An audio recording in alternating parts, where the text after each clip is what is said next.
सर्वे भवन्तु सुखिनः, सर्वे सन्तु निरामयाः, सर्वे भद्राणि पश्यन्तु, मा कश्चित् दुःखभाग् भवेत्।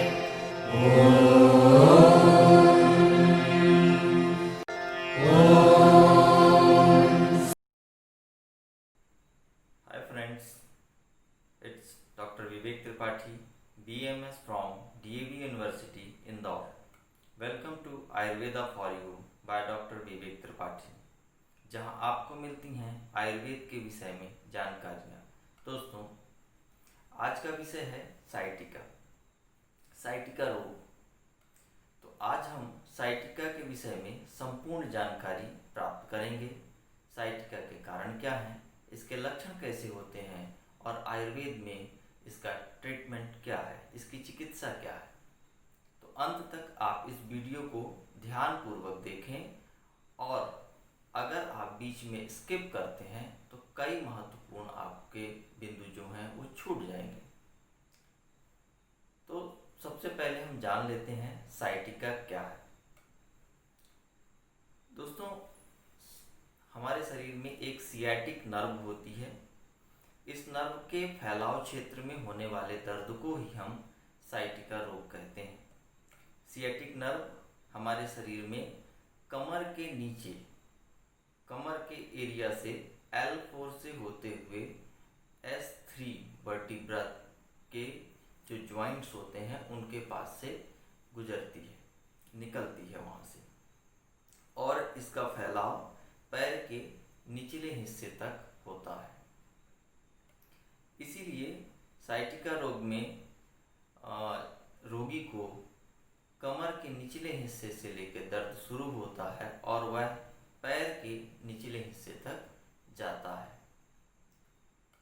साइटिका रोग का कारण अगर हम देखें तो इसके कारण भी वही हैं कि सियाटिक नर्व में किसी भी कारण से अगर दबाव या सियाटिक नर्व का शोथ, सियाटिक नर्व इन्फ्लामेशन होता है तो साइटिका रोग होता है।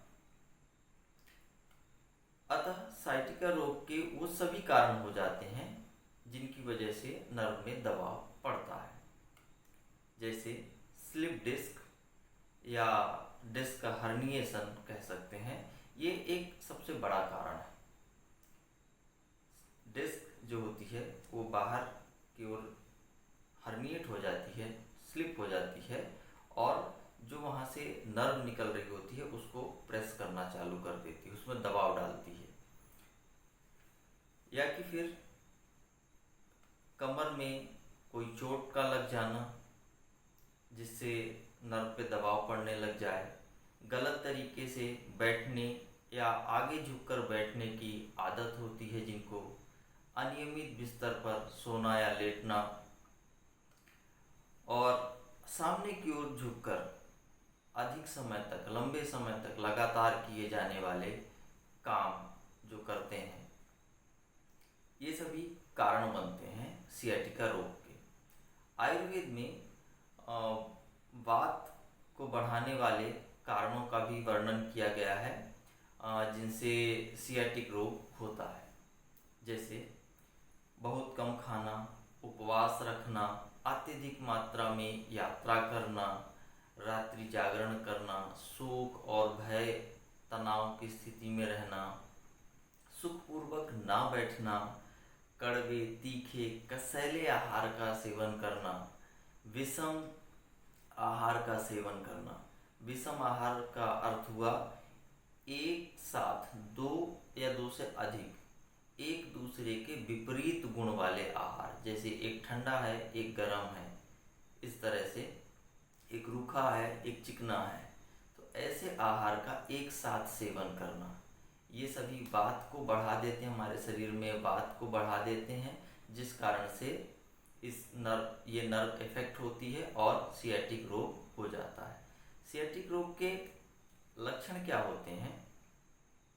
तो सियाटिक रोग में कमर से लेके पैर की उंगलियों तक खिंचाव युक्त दर्द होता है और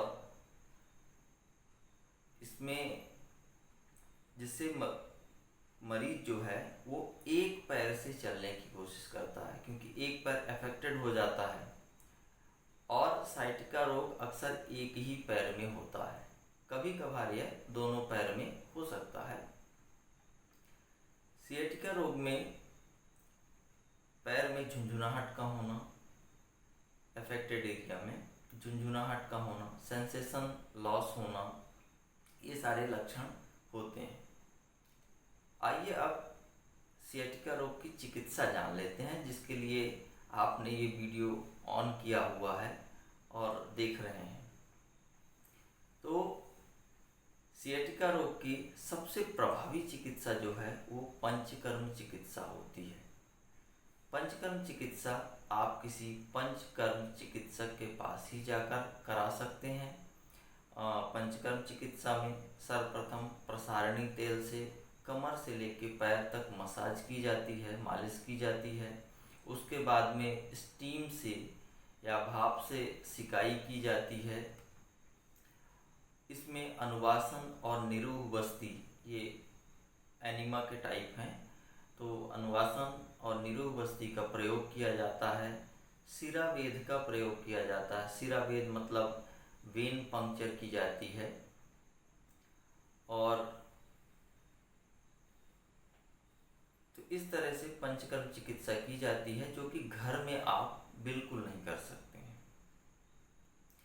साइटिका रोग में कुछ औषधियों का प्रयोग किया जाता है, जो हम आपको बता देते हैं कि इसमें रसोन आदि गुग्गुल 250 मिलीग्राम, अग्नितुंडी बटी 250 मिलीग्राम, समीर पन्नगरस 125 मिलीग्राम, इन तीनों को मिलाकर सुबह शाम शहद के साथ में लेना है। अजमोदादि चूर्ण 2 ग्राम, शंख भस्म 250 मिलीग्राम सुबह शाम गुनगुने पानी से लेना है। इसके बाद खाना खाने के बाद में अश्वगंधा रिष्ट 20 ml, दशमूला रिष्ट 20 ml दोनों को मिलाकर और उसके बराबर पानी मिलाकर सुबह शाम लेना है। रसोन पाक 25 ग्राम, 20 से 25 ग्राम की मात्रा में सुबह शाम अरंड मूल क्वाथ, अरंडी जो होती है, अरंड मूल क्वाथ के साथ में उसके जड़ का क्वाथ बनाना है, काढ़ा बनाना है और उसके साथ में लेना है।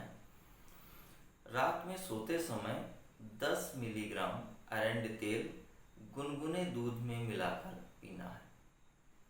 इन औषधियों का प्रयोग करेंगे तो सियाटिका रोग में आपको लाभ मिलेगा।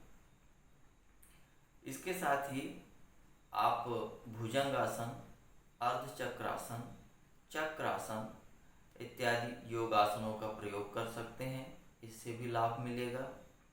साथ ही उन सभी एक्सरसाइज का उपयोग कर सकते हैं जिसमें पीठ को पीछे की ओर झुकाना पड़ता है। इससे सियाटिक नर्व पर दबाव कम हो जाता है। सियाटिक रोग में हमें कमर के नीचे गुनगुने पानी के टब में कुछ देर बैठना चाहिए। गुनगुना जो पानी है वो कमर तक आए हमारे, ऐसे टब में हमें बैठना चाहिए। स्टीम बाथ का प्रयोग करना चाहिए। सियाटिका रोग में हमें चना, मटर, कोदो, अरहर, मूंग, तालाब एवं नदी का पानी, जामुन, सुपारी, तंबाकू, करेला, तीखी और कसैले खाद्य पदार्थों का त्याग कर देना चाहिए, अर्थात इनका उपयोग नहीं करना चाहिए। सियाटिका रोग के लिए एक बहुत ही अच्छा घरेलू नुस्खा मैं बता रहा हूँ। घरेलू नुस्खा कहें या औषधि कहें, एक ही बात है। पारिजात, जिसे हरसिंगार के नाम से भी जानते हैं, तो पारिजात के 15 से 20 पत्ते लेकर उसमें 4-5 दाने काली मिर्च के डाल लीजिए और उसका काढ़ा बना के सुबह शाम पीजिए। आप देखेंगे कि धीरे धीरे साइटिका रोग से आपको आराम होने लगा है। ये प्रोसेस थोड़ी लंबी होती है,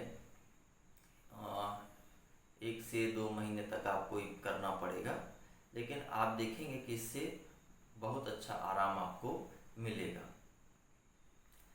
तो चलिए आज के लिए इतना ही। यदि आपको वीडियो अच्छा लगा हो तो लाइक कर दें और अपने सवाल और सुझाव जो भी हों वो कमेंट करके हमें बताएं। और चैनल को अगर सब्सक्राइब नहीं किया हो तो तुरंत चैनल को सब्सक्राइब करके बेल आइकॉन को प्रेस कर दें ताकि आगे आने वाले वीडियो का नोटिफिकेशन आपको समय पर मिल जाए। और हाँ, अंत में एक रिक्वेस्ट है कि वीडियो को ज़्यादा से ज़्यादा लोगों तक शेयर करें ताकि और लोगों को भी इसका लाभ प्राप्त हो सके। तो चलिए अभी विराम लिया जाए, अगले हफ्ते फिर एक नए विषय के साथ मिलते हैं। तब तक के लिए